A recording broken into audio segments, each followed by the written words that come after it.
So this is a fairly common problem with NXR stoves. If you can notice, the gas is not going all the way through the burner. It's actually coming from the bottom of the burner. If you move it to medium or low, you're not going to face that problem as much.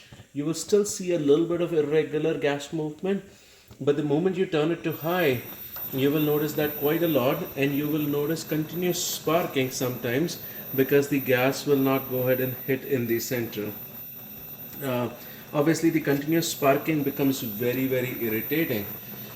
So how do you solve this? What we did was we fixed this in our rear burner. So if you look at the combustion of the rear burner, clean and smooth and straight, and even if you put the pan on top, there's no overflow of gas happening from the bottom. So it's a very clean burn. Now the only problem I'm noticing with the rear burner is once in a while I'm getting yellow sparks, which I will diagnose later. But let's first diagnose the problem of gas overflowing from all over the place, which we noticed in our front burner, and that creating an irritating clicking sound.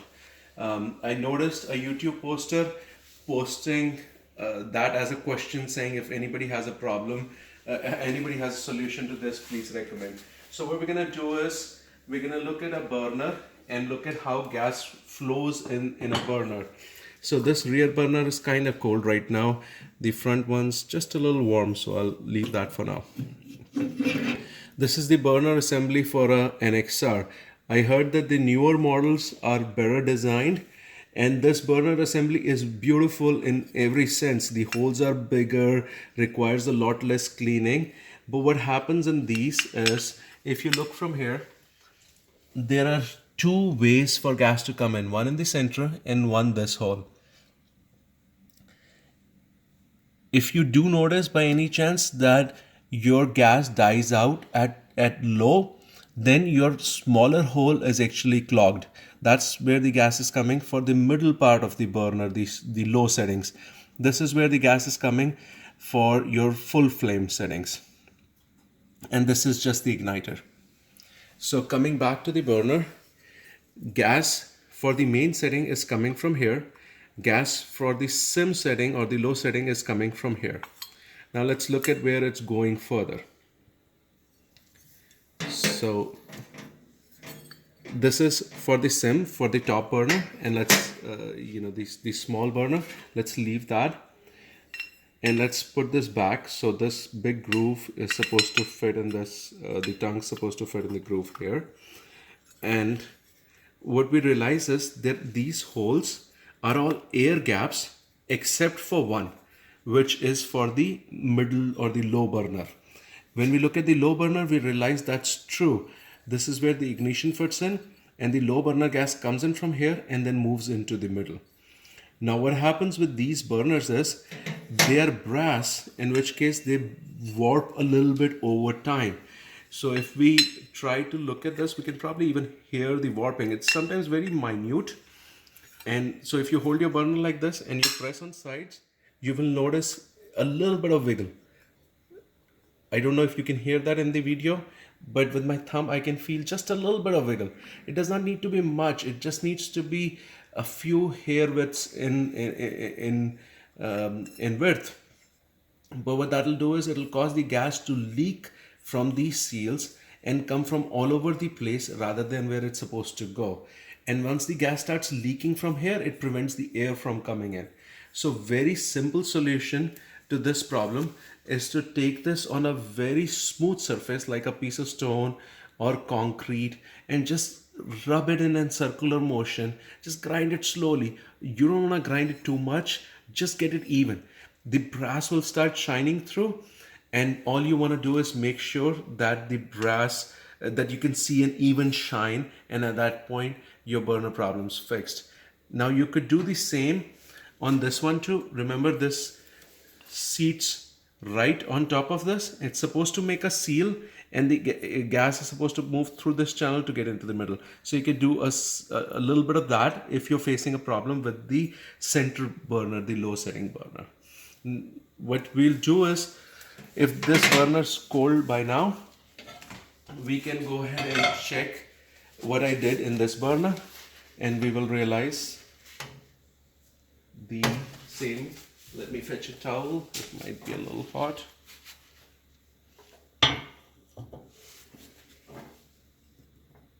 Yeah, it is a little hot, but I'll pull it up with a towel so you could see the effect of grinding. So you can see all I did was I moved it over concrete just to smoothen out. Can you show a comparison? Yeah, this is the existing burner and this is the smoothed out burner. So the existing one is all dark and...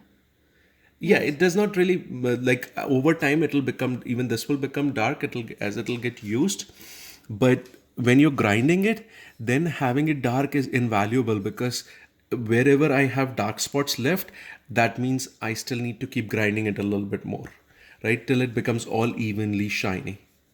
Okay. Right, and that's it, and that fixes the problem. Okay. So all we're doing is we're taking this burner and finding a smooth piece of concrete. If we don't have a very smooth piece of concrete, it's a little rough, then it's probably ideal to throw in a little bit of water.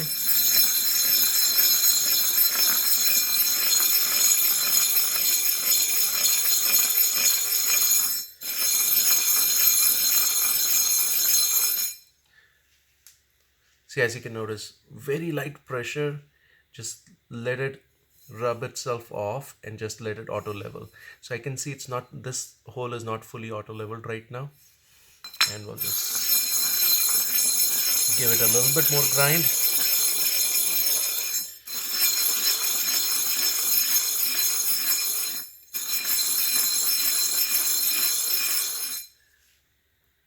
Nice and beautiful. Again, this hole's still just a little bit left, so I'll give it a little bit more grind. You see how having it dark is actually valuable when you're trying to grind it.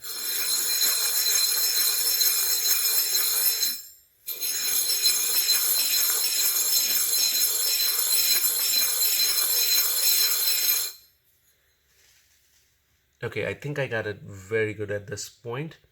And this hole that I was very worried about is actually very important because this is where the gas this is not very important because this is where the ignition stick comes up. So we could have let it slide too a little bit. This is the top burner. Again, it's doing fairly good job at this point, but I'm gonna just grind it a little bit so it sits even better.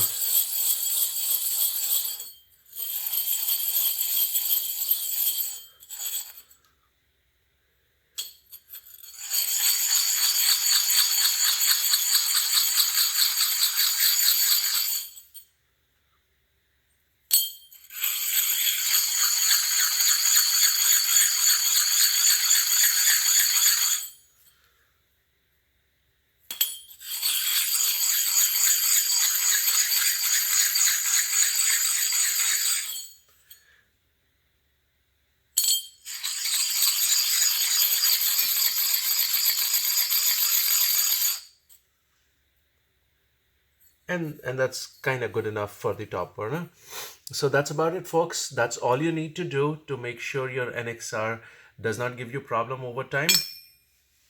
You may need to do it a few years, or if you use it more, then maybe a little bit more often. Thank you so much. Cool. All right, folks, so we got our burners that have been brushed clean with concrete at the bottom. And what we're gonna do is just mildly touch on these nozzles that eject gas into our stove, and just make sure the top of them is clean. If you notice that the top's majorly clogged, then you may probably need a long needle to clean the top off. Second thing is this ignition rod. Just broadly make sure it's clean. You don't need to do something too aggressive with it. Just make sure there's no grease, oil. And as you notice, I'm not using a cleaner on this. A lot of people use isopropyl alcohol or something like that with a Q-tips bud. I'm just kind of using my nails, just making sure major stuff's off it. And all right, now we're gonna pack the burner back in. There's one small trick to it that I would like for you to be aware of as we pack the burner in. Again, just getting some loose dirt off there.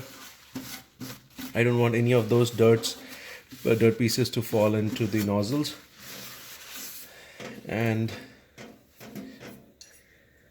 so this is where our first burner piece goes in. As you can see, short end for the inside gas line, long end for the main gas line. There's this indent here for the ignition rod, and here it fits in nicely. This is the second piece that we did grind, and this is how it sits. So the ignition goes right here.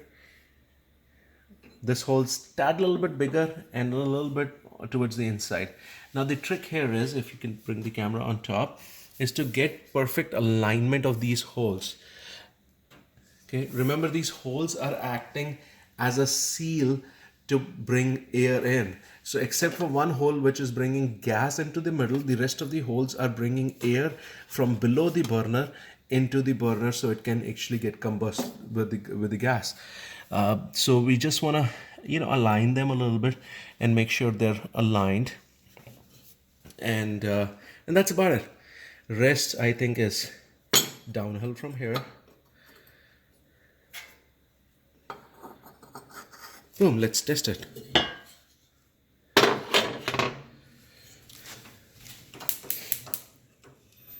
Okay, clean, smooth burn. Can you put the pan there? Yeah.